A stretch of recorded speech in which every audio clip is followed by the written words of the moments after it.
Part में बनाऊंगा, 1.1 की अलग, 1.2 की अलग, एंड ऑफ एक्सरसाइज की अलग।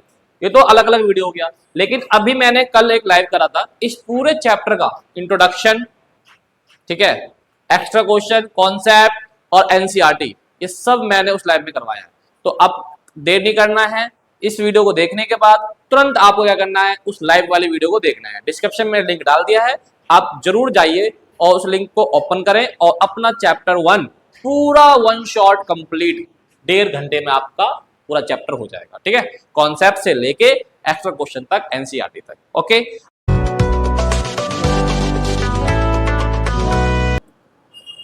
हेलो क्लास 9, कैसे हो प्यारे बच्चों? आप सबकी तैयारी अच्छे से चल रही होगी। और जैसा कि आपको पता होगा कि इस बार एनसीईआरटी बुक में चेंजेस आ गया है, चाहे वो मैथ हो, चाहे साइंस हो, चाहे एसएसटी हो, सभी में चेंजेस आ गया है। तो आपको पता होना चाहिए कि भाई क्या क्या चेंजेस हुआ है, उसकी वीडियो मैंने ऑलरेडी डाल दिया है। ठीक है, क्या क्या चेंजेस है वो देख लीजिएगा। और आज मैं, जैसे कि आप थंबनेल देख रहे होंगे, आज आपकी जो बुक है गणित मंजरी, उसका chapter number 1 the use of coordinate exercise 1.1 में एक ही क्वेश्चन है, वो आज मैं करवाने जा रहा हूँ। ठीक है, इसकी 3 पार्ट में बनाऊंगा, 1.1 की अलग, 1.2 की अलग, एंड ऑफ एक्सरसाइज की अलग। ये तो अलग अलग वीडियो हो गया। लेकिन अभी मैंने कल एक लाइव करा था, इस पूरे चैप्टर का इंट्रोडक्शन, ठीक है, एक्स्ट्रा क्वेश्चन, कॉन्सेप्ट और एनसीईआरटी, ये सब मैंने उस लाइव में करवाया है। तो अब देर नहीं करना है, इस वीडियो को देखने के बाद तुरंत आपको क्या करना है, उस लाइव वाली वीडियो को देखना है। डिस्क्रिप्शन में लिंक डाल दिया है, आप जरूर जाइए और उस लिंक को ओपन करें और अपना चैप्टर 1 पूरा वन शॉट कंप्लीट, 1.5 घंटे में आपका पूरा चैप्टर हो जाएगा। ठीक है, कॉन्सेप्ट से लेके एक्स्ट्रा क्वेश्चन तक, एनसीईआरटी तक। ओके, आज हम सिर्फ इसमें करेंगे 1/1 के क्वेश्चंस, जो कि एक ही है। और इस चैप्टर का देखो, करने से पहले इंट्रोडक्शन, इसके कॉन्सेप्ट बहुत जरूरी है जानना। ठीक है, तो इसलिए पहले तो आप लाइव वाला वीडियो देख लेना, वहां से कॉन्सेप्ट समझ लेना, उसके बाद इस क्वेश्चन को लगाना। ठीक है, चलिए स्टार्ट करते हैं वीडियो को। ओके, देखिए बेटा, पहला क्वेश्चन है आपका कि ये फिगर दिया हुआ है, इस फिगर को देख के आपको इनके क्वेश्चनों के जवाब दे रहे हैं। ठीक है सर, ओके, दे देंगे, no problem. If D1 R1 represent the door of Riyan room, तो D1 कहाँ है सर? ये रहा D1, ये रहा D1, और R1 ये रहा। ठीक है, तो D1 का कोऑर्डिनेट अगर बात करो तो 8 x पे 8 है, तो y 0 हो जाएगा। ठीक है, ओके, क्योंकि ये क्या कर रहा है भाई, x एक्सिस पे लाई कर रहा है, तो इसलिए ये कॉन्सेप्ट पहले वीडियो जरूर देख लेना, जो लाइव वाली बता रहा हूँ मैं। ओके, कॉन्सेप्ट बहुत जरूरी है। तो 8,0 हो गया। अच्छा, R1 का कोऑर्डिनेट हमें दिया हुआ है। अब हमसे क्या पूछा गया है इसने कि how far is the door from the left wall y axis, तो y एक्सिस से, ये डोर है ना, y एक्सिस से मतलब कि इससे कितनी दूरी पर है? यहाँ पे क्या आ रहा है भैया, 8, तो आंसर क्या जाएगा, 8 यूनिट। क्या आ जाएगा आंसर इसका? इसका आंसर क्या जाएगा, 8 यूनिट। ओके, अब कह रहा है how far is the door from the x axis, ये रहा x एक्सिस, ये रहा x एक्सिस, है ना। अब देखो x एक्सिस पर अगर ये चीजें है, ठीक है भैया, x एक्सिस पे ही है, तो x एक्सिस पे दूरी क्या होगी, है क्या दूरी होगी भाई, 0। x एक्सिस पे है तो ये तो डोर x पे ही है, तो डिस्टेंस क्या हो जाएगा, 0 यूनिट हो जाएगा। खत्म कहानी, कोई दिक्कत तो नहीं है। और यही मैंने कॉन्सेप्ट समझाया था, डिस्टेंस फ्रॉम y एक्सिस, तो x वाला आंसर आ जाएगा, डिस्टेंस फ्रॉम x एक्सिस, तो y वाला आंसर आ जाएगा। तो ये कॉन्सेप्ट आपको पता होना चाहिए, उसके लिए वीडियो जरूर देख लेना। What are the coordinate of D1, D1 का कोऑर्डिनेट कहाँ है सर? सर ये रहा D1 कोऑर्डिनेट, 8 पे था, ये x एक्सिस पे था, ये भैया x होता है, ये y होता है, x पे था तो 8 था, तो 8 y 0 हो जाएगा। तो इसका आंसर भी यहाँ पे आ गया आपके सामने, 8,0। ठीक है, अब थर्ड देखिए, if R1 is the point, R1 point दिया था, very good, how wide the door, इसकी चौड़ाई कितनी होगी? ठीक है सर, देखो यहां से यहां तक की डोर है ना, तो एक चीज देखो, मैं इस क्वेश्चन को यहां कर रहा हूं, ठीक है, ओके। R1 कितना है, 11.5,0 और D कितना है आपका, 8,0, राइट। तो अगर मुझे इनकी चौड़ाई निकालनी है तो मुझे पता है बीच का डिस्टेंस निकालना, और वो तो अलग बात है, डिस्टेंस फॉर्मूला बता रखा है, वैसे भी निकाल लोगे आप कि सर यहाँ से यहाँ तक का आप देख रहे होंगे कि कितना चौड़ाई है भैया, 1 2 3, अब 0.5, तो 3.5 हो गया। ऐसी काउंट करोगे 3.5 हो जाएगा। नहीं तो आप क्या करोगे, इन दोनों को माइनस कर दो, 11.5 में से 8 चला जाएगा, 3.5 फीट का आ जाएगा, ये डोर की वाइड, ये आंसर आ गया।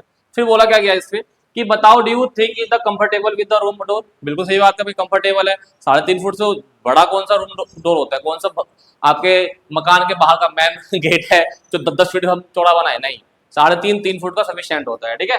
व्हील चेयर के लिए भी सफिशिएंट है, तो इसमें भी लिख दीजिए आप यस, हर चीज के लिए सब yes.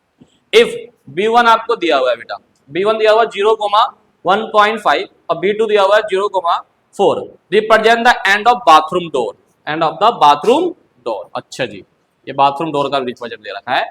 Is the bathroom door नैरोर या wider than the room door. बोला गया है कि बाथरूम डोर जो है वो रूम डोर से पतला है या चौड़ा या ज्यादा है।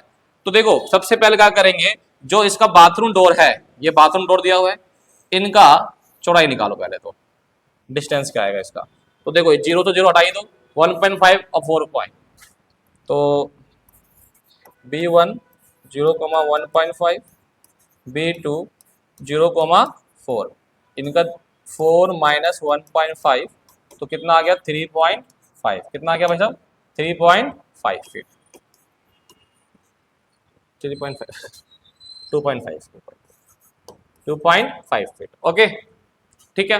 अब देखो, अब मैं जो हमारा जो था ये R1 D1, ये था भैया उसका रूम का डोर, है ना, जो आपका रूम का डोर है, और ये किसका है आपका बाथरूम का डोर, है ना, ये बाथरूम का डोर है,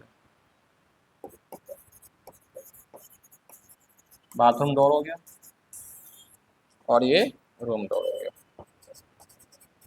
रूम डोर हो गया, ठीक है। अब मुझे बताओ आपका बाथरूम डोर रूम डोर से कैसा है, छोटा है, कैसा है बेटा छोटा है, तो क्या आएगा आंसर नैरो, कैसा आएगा बेटा नैरो, दैट इज आंसर, ठीक है। तो इस हिसाब से आपका ये एक्सरसाइज 1.1 का एक ही क्वेश्चन था, जो कि फिगर देख के हमें बताना, राइट, क्लियर हो गया, कोई दिक्कत तो है नहीं, ठीक है।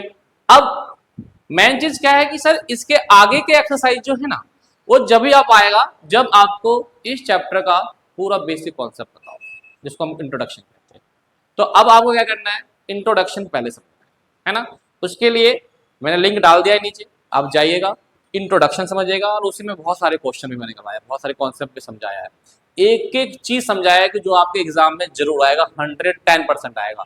तो इसलिए अगर आपका यूटी हो, कुछ भी हो, स्कूल में टेस्ट वगैरह हो, तो लाइव वाले लेक्चर को जरूर देख के जाना, और उसके बाद कमेंट करना पेपर देने के बाद या टेस्ट देने के बाद कि उसमें से क्या आया, ठीक है। और ये मैं एक्सपीरियंस से बोल रहा हूँ कि जो चीज़ हम पढ़ाएंगे एग्जाम में जरूर आएगा, ठीक है। तो 1.1 हो गया क्लियर। अब नेक्स्ट एक्सरसाइज आपका है 1.2, तो उसकी भी बहुत ही जल्दी हो सकता है 2 से 3 दिन के अंदर 1.2 की वीडियो भी बना के मैं डाल दूंगा, फिर उसके 2 से 3 दिन बाद end of exercise, first chapter clear, ठीक है। और एक चीज बता दूं, चैनल को सब्सक्राइब जरूर कर लो, इस वाले चैनल को कर लो, और एक हमारा जो वर्टेक्स स्टडी स्पेस है उस वाले चैनल को कर लो, उस पर हमारी लाइव क्लासेस चलती रहती है वर्टेक्स स्टडी स्पेस पे, और VS2 9-10 पे हम एक्सरसाइज के रिकॉर्डिंग वीडियो डालते रहेंगे। तो आपको लाइव वाला क्लास लेना बहुत ही इंपॉर्टेंट है, क्योंकि उसमें क्या होता है कि सब चीज A to Z एक ही क्लास में कंप्लीट करवा देते हैं, ठीक है। उस चैनल को सब्सक्राइब कर लेना, वर्टेक्स स्टडी स्पेस, ठीक है। ओके, कोई दिक्कत प्रॉब्लम हो तो कमेंट जरूर कर देना। अब मिलेंगे नेक्स्ट वीडियो एक्सरसाइज 1.2, जब तक के लिए नमस्ते, जय हिंद।